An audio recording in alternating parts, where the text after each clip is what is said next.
Welcome to this Podapalooza special. Actually, today I'm joined by one of the amazing VIP guests that are part of the Podapalooza sort of podcast virtual fest.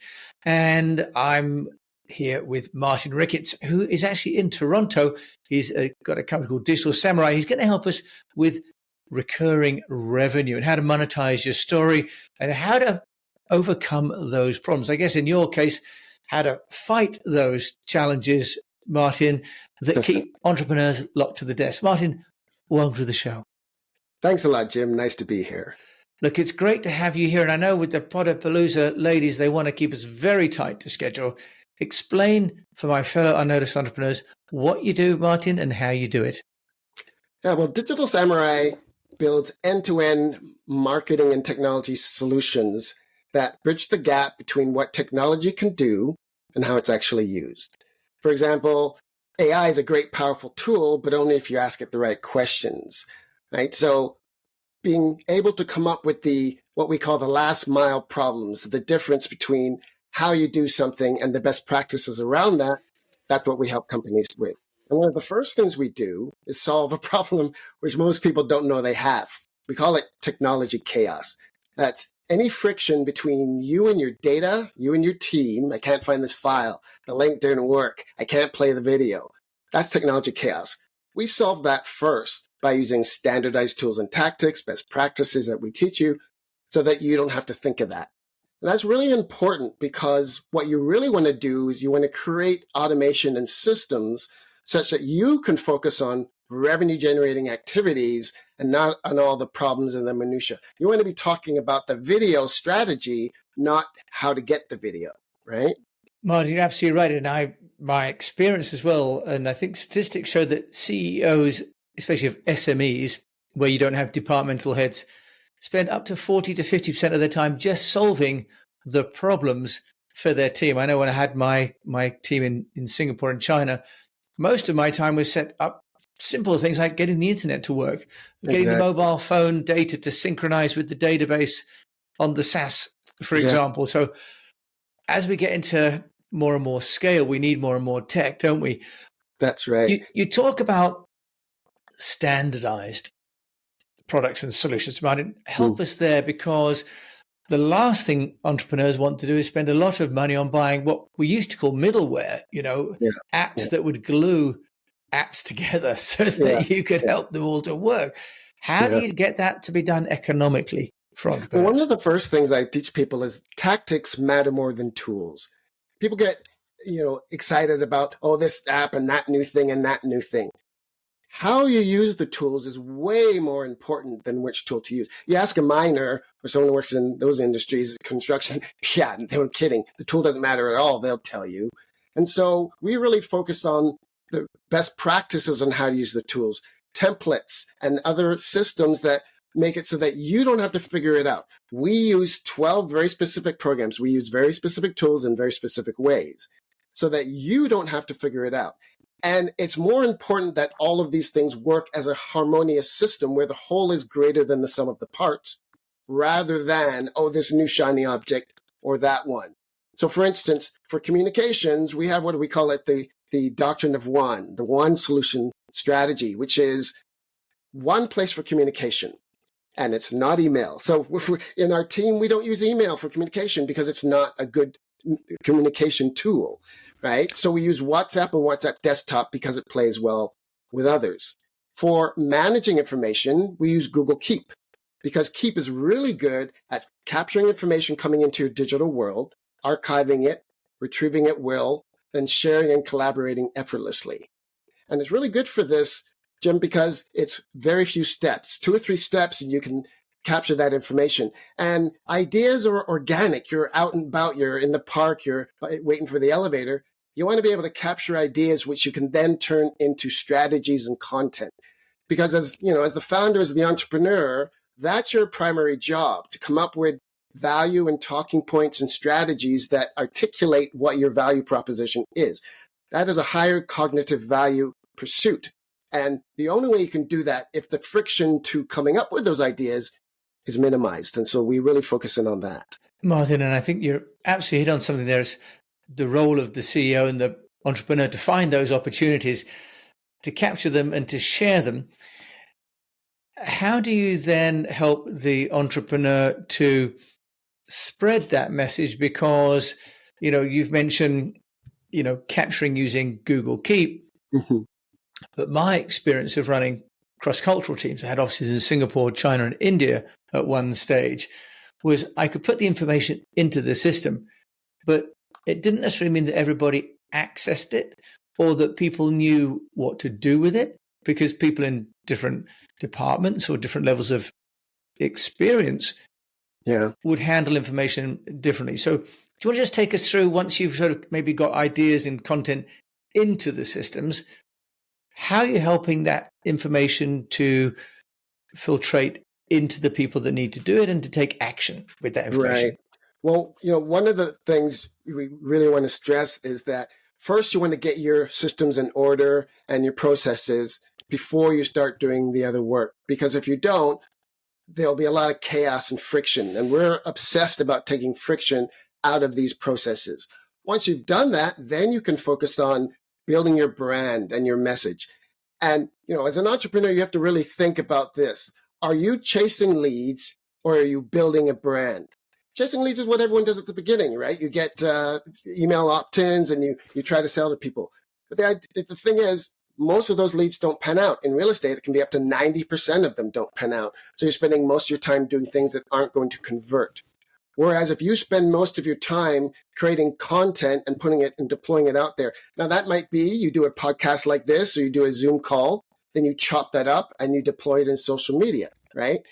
But first you have to have the systems in place to make that frictionless so that it can effortlessly be done. And that's about outsourcing and all that kind of stuff. But then it's about consistently deploying your message in such a way that people can get to know, like, and trust you and opt in for whatever it is you're selling them. And so that process is a process over time. It takes time to build the muscles to do that, to put the content out there, to get people interested in that, such that they recognize your brand and they're then going to interact with you. So it's really this kind of 3-step process. First, you have to fix the tech and make the friction out of it. Then you have to start coming up with what is your message and your offer and your talking points and all of that. And that's an ongoing process. It evolves as you see how people are responding to your message, right? I talked here at the beginning, our tagline is do what you love so you can monetize your story and design a future you love. Do work you love and monetize your story, design your future. That's evolved over the last 7 years based on what people said. But really, isn't that what everyone wants? To do work they love, make money doing it, and have a freedom lifestyle, right? Yeah, Martin. I think if you love what you do, then it doesn't really feel like work, does it? Let me just ask you a question, though, about control, because you've mentioned about the content, coming to the system and then have the messaging. As you know, one of the issues is about keeping consistency in an organization of information. Later on, I'm going to ask you about security, because that's another big issue we need to talk about. But let's just talk about consistency across an organization. How, with your systems, are you ensuring that everybody is, getting the final version, for example, of that that's a really document? good question. One of the things we teach people to do is use Google Workspace to its advantage. Google has the best collaboration and security tools out there. Microsoft's are great and all that as well, but Google, because they also own search and YouTube, that integrates really well. So one of the most important things you can do, instead of using PDFs internally or even for clients, use a Google Doc with a dynamic link. And not just a doc, but also a Google Sites, which is websites, Google Slides, which is like PowerPoint. We use these and we use the dynamic links with them so that there's only one document. So when you put that document out, it doesn't matter who's got it, you can make changes to it. And there's a little trick that I do. When you take a Google Doc, you can go into the sharing and pick the link. And then if you edit the end of the URL that says edit and you change it to preview, it'll hide all the stuff on there and it looks just like a PDF. They can't change it. There's no controls. But then you share that. And in fact, you can shorten that with Bitly and make it customized or whatever. But the key thing is you share that with your proposal, your MOU, whatever it is. and you send that out, you can make changes to it after you've sent it, right? So in fact, they're not going to look at it the first time anyway. So you can continue to automate and change that. Internally, that means that there's only one sales document. There's only one talking points document, and that consistently gets updated. For our notes, we use Google Keep in the same way. Keep notes can be shared with whoever's using them, and there's only one note for your talking points. And when that gets updated, everyone immediately has all of the talking points.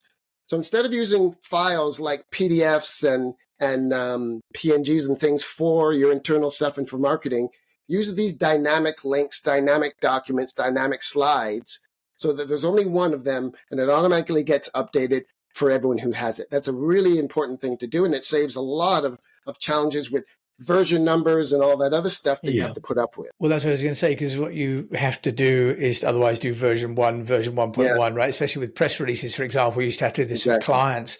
Martin, you're plainly a Google advocate. Yeah. I'm going to ask you about security next, because Google, I personally don't like Google, just because I feel like I can't understand why I have to use this Gmail account, and I can't use my company name, and I sort of feel like it's all too open, and I just maybe because I'm a Mac person, I don't know. Well, it could be part. We do both, but I will say businesses should use Google Workspace. That's the enterprise level one with enterprise level security and controls, right? And you don't necessarily have that with just the regular free Gmail account. So you want to use the Google Workspace first of all. Then you can use your own domains, like our domain is monetizeyourstory.info. That's a Google website, but with our domain. Same with our email stuff. So it's really important to use the pay version, Google Workspace. Now it's called. It used to be G Suite, rather than just the regular Google. Okay, Martin. Yeah, so from a security and also compliance and branding point of view, you can still look like a proper company in the eyes of your client by using Google. Martin, it would be remiss of me not to ask about AI, because obviously it's hitting us all. What's your view on AI when it comes to information and automation, which I know is a big part of what you're helping people to do as well? Yeah. What should we do? Should we use it? Should we lose it? Should we bury our heads in the sand? I just did a post about this the other day, because I was talking to a writer, and he said AI isn't good enough for writing right now. And there's a number of people have said that. It's not up to the standard of the writing guild. I don't know what the writing, but whatever that is. And while that may be the case, there is a lot of things that AI can do right now that are incredibly valuable for entrepreneurs. There's 3 things that I would talk about. First one is summarization. And now the current version of ChatGPT, although Microsoft version does it as well, their Copilot and Google's Gemini, you can take a 100-page document and summarize that. And, summarizing is very hard to do for humans. So it's exceedingly good at summarization. And then you don't have to deal with the things of other people's stuff or plagiarization or anything. It's your words. So it's very, very good at summarizing them. That's the first thing. Second one is structuring. I was on a Zoom call the other day, a networking call, and, we saved the chat with all the contact info. But if you've looked at those text files, it's a mess of stuff. So I used the prompt to get ChatGPT to restructure the text file from the Zoom into a spreadsheet. And it did it with the name and email columns and phone number and all of that. And again, the devil's in the details and what prompt to ask it, but restructuring things into spreadsheets, into words, into code, super good at that. Really, really good at that.